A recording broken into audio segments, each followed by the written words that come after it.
Hai, Assalamualaikum dan salam sejahtera kepada semua murid-murid. Harapan cikgu, murid-murid semua dapat menjalani PDPR dalam keadaan yang tenang. Apa khabar semua? Di sini cikgu memperkenalkan diri. Saya, Cikgu Halimatun binti Rasidik, akan mengajar kamu matematik tingkatan 3. Diharap murid-murid dapat bersedia segala peralatan yang perlu ada seperti buku catatan, pen atau pensil dan kalkulator. Baiklah murid-murid, pada hari ini cikgu mulakan pengajaran cikgu dengan bab yang pertama iaitu indeks. Apakah yang anda akan pelajari? Yang pertama, anda semua akan mempelajari tata tanda indeks dalam bab ini. Okey, yang kedua nanti kamu akan belajar hukum indeks. Okey, tapi pada hari ini cikgu akan memperkenalkan dulu apakah yang dimaksudkan dengan tata tanda indeks. Sebelum tu murid-murid perlu tahu kenapa kita perlu belajar bab ini. Okey. Yang pertama, penulisan suatu nombor dalam bentuk indeks membolehkan nombor tersebut dinyatakan dalam bentuk yang ringkas dan mudah dipahami. Pelbagai operasi matematik yang melibatkan nombor dalam bentuk indeks dapat dijalankan dengan menggunakan hukum-hukum indeks. Selain daripada itu, konsep indeks digunakan dalam bidang sains, kejuruteraan, perakaunan, keuangan, astronomi, perkomputeran dan sebagainya. Sebab itu, murid-murid perlu mempelajari hukum indeks ini ataupun bab yang bertajuk indeks ini supaya murid-murid dapat memahami penulisan matematik. Standard pembelajaran kita pada hari ini adalah untuk mewakilkan pendaraban berulang. Saya ulang balik semula, mewakilkan pendaraban berulang dalam bentuk ringkas dan menghuraikan maksudnya. Okey. Sebenarnya murid-murid telah kenal sebelum ini iaitu tata tanda indeks. Masa tingkatan 1 dulu, pernahkah kamu jumpa kuasa 2? Bagaimana penulisannya? Begitu juga dengan kuasa 3. Jadi tahun ini kamu akan mempelajari lebih daripada 3. Kuasa 3, kuasa 4, kuasa 5, kuasa 6, 7 dan seterusnya. Okey, dulu kamu pelajari 5 kuasa 3, apa maksud dia? Betul 5 kuasa 3 bermaksud 5 darab 5 darab 5. Okey, bermaksud 5 tu diulang berapa kali? 3 kali. Betul Kalau kuasa 3 diulang 3 kali. Kalau kuasa 2 diulang, nombor yang besar tu diulang 2 kali. Sebenarnya untuk pengetahuan kamu, penulisan ini disebut tata tanda indeks. Okey, ada nombor besar dan ada nombor yang kecil di atas. Okey, tata tanda indeks secara amnya ditulis begini. Okey, jadi yang nombor besar tu disebut asas, nombor kecil yang atas tu disebut indeks. Okey, indeks tu kecil, jangan sama besar dengan nombor asas. Kalau 5 kuasa 3, penulisannya begini yang saya tunjuk ni. Okey, tapi kalau kamu tulis besar macam ni, okey, dia akan jadi apa? Dia akan jadi sebutannya 53. Bukannya 5 kuasa 3. Kalau ada nombor kecil di atas, disebut 5 kuasa 3. Kalau dia sama saiz besar dia, disebut 53. Kalau 53 merupakan nombor bulat. Okey, tapi kalau 5 kuasa 3, okey, dia merupakan tata tanda indeks yang bermaksud 5 darab 5 darab 5. Okey, persoalan saya.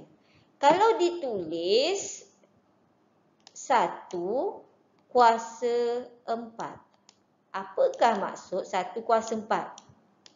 Okey, pandai. Ada yang faham Satu, darab satu, darab satu, darab satu. Satu tu berulang sebanyak 4 kali. Bukannya satu darab 4 kalau satu darab 4, nanti kamu akan dapat jawapan yang salah. Satu darab 4, jawapan 4. Tapi kalau satu darab satu, darab satu, darab satu, dia berulang 4 kali, jawapannya adalah 1. Jawapan yang berbeza kan? Jadi kalau kamu nampak 1 kuasa 4, kamu tulis 1 darab 4, itu adalah fahaman yang salah dan akan dapat jawapan yang salah. Jadi saya ulang balik semula, kalau kamu nampak tata tanda indeks, okey, yang indeksnya ditulis nombor-nombor tertentu, okey, maka dia berulang sebanyak nombor indeks tersebut. Okey, sila lihat contoh di bawah. Contoh 1. Tulis pendaraban berulang berikut dalam bentuk A kuasa N. 5 darab 5 darab 5 darab 5 darab 5. Perhatikan soalan A. Okey, berapa kali dia berulang? 6 kan? Jadi bagaimanakah penulisan dalam bentuk tata tanda indeks? Bagus jawapan dia adalah 5 kuasa 6. Kalau soalan B tu, 0.3 darab 0.3 darab 0.3 darab 0.3. Kira berapa kali berulang? 4 kali. Okey, jadi bagaimanakah tata tanda indeks dia? 0.3 kuasa 4. Pastikan kuasa 4 tu ditulis nombor yang kecil. Jangan besar Jadi kalau seterusnya E.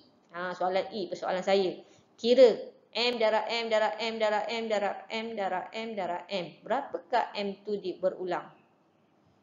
Berapa? 7. Jadi bagaimanakah tata tanda dia? M kuasa 7. Pandai pun. Senang kan? Okey, di sini cikgu tunjukkan cara penulisan.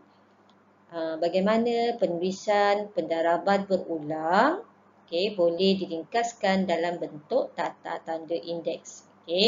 Contohnya 5 darab 5 darab 5 darab 5 darab 5 darab 5. Dia berulang berapa kali nombor 5 ni? 6 kali kan? Maka dalam bentuk tata tanda indeks ditulis 5 kuasa 6. Manakala 5 darab 5 darab 5 darab 5 darab 5 darab 5 tu disebut penulisan pendaraban berulang. Dia berulang benda yang sama je. Jadi nama dia pendaraban berulang.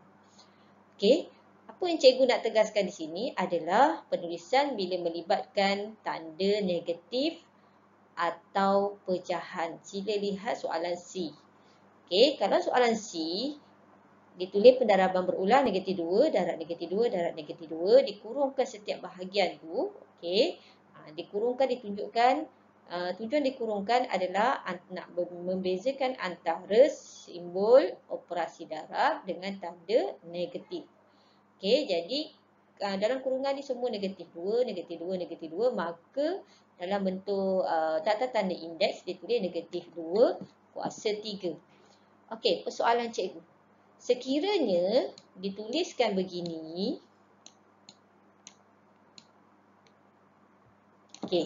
kita baca negatif 4 kuasa 3.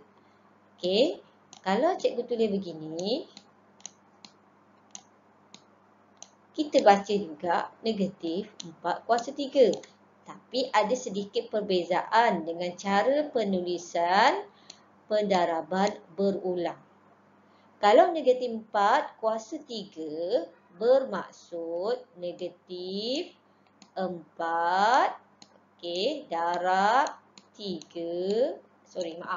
Negatif 4 darab 4 darab 4. Yang ini penulisan ini bermaksud 4 dikuasakan 3. Hanya 4 tu sahaja yang berulang. Negatif tak berulang. Negatif hanya ditulis sekali sahaja. Jadi penulisan dia adalah berbentuk yang cikgu tunjukkan di sini. Negatif kurungkan 4 darab 4 darab 4. Manakala kalau kurungan negatif 4 tu dikurungkan. Seperti yang cikgu tulis ni. Jadi kalau kita nak tulis pendaraban berulang dia adalah negatif 4. Dia berulang 3 kali lah. Negatif 4 tu berulang 3 kali. Negatif 4 darab negatif 4.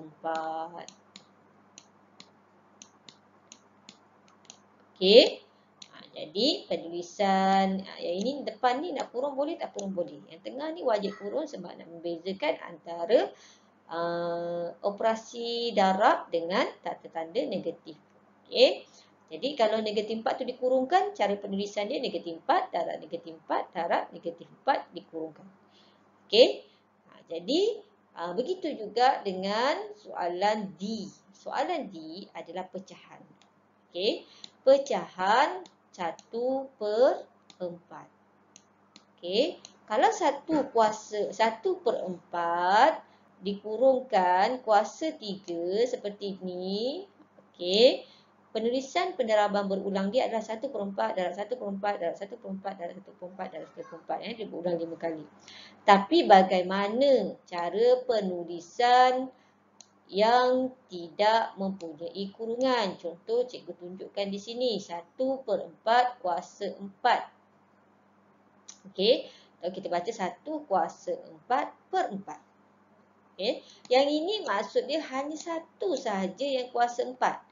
Jadi kita ulang 1 darab 1 darab 1 darab 1 darab 1. Okey, 4 ni tak ada kuasa jadi per 4. Okey, ini cara penulisan berulang dia. Okey, boleh faham murid-murid? Okey. Jadi, untuk memantapkan kefahaman kamu pada hari ini, diharap murid-murid dapat buat latihan uji minda 1.1a. Okey, buat di mana-mana buku latihan kamu tahun lepas yang masih ada lagi muka surat yang kosong ataupun dalam kertas A4 pun boleh. Salin soalan dan tuliskan jawapannya. Buat semua soalan 1, 2, 3. Okey, dah siap? Snap gambar jawapan kamu tu, lepas tu PM saya. Ini saya bagi contoh soalan 1A. Lengkapkan jadual di bawah dengan asas atau indeks bagi nombor atau sebutan algebra yang diberi. Okey, jadi kamu kena tahu mana asas, mana indeks. Saya ulang balik semula. Tata tanda indeks secara amnya adalah bentuknya begini. A kuasa N. A ni disebut asas. Okey, kalau nombor besar tu disebut asas. N ni disebut indeks. Okey, jadi untuk jawapan soalan yang pertama ni, kalau soalan yang pertama dia tulis asas 5. Okey, jadi yang inilah kita tengok ni asas yang nombor 5 ni. Nombor besar tu 5. Indeksnya berapa? Indeks tu nombor yang kecil tu. Indeksnya adalah 3. Okey, jadi yang lain-lain kamu lengkapkan. Okey, boleh faham Soalan nombor 2 pun sama, tapi soalan 2 ni dia sudah tulis dalam bentuk indeks. Dalam bentuk indeks, dia bagi pendaraban berulang, kamu tulis jawapan bentuk indeks seperti contoh atas ni.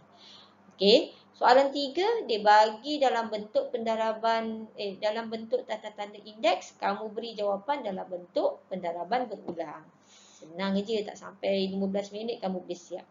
Okey. Buat ya, semoga berjaya. Dah siap? PM cikgu tunjukkan hasil kerjanya. Bye.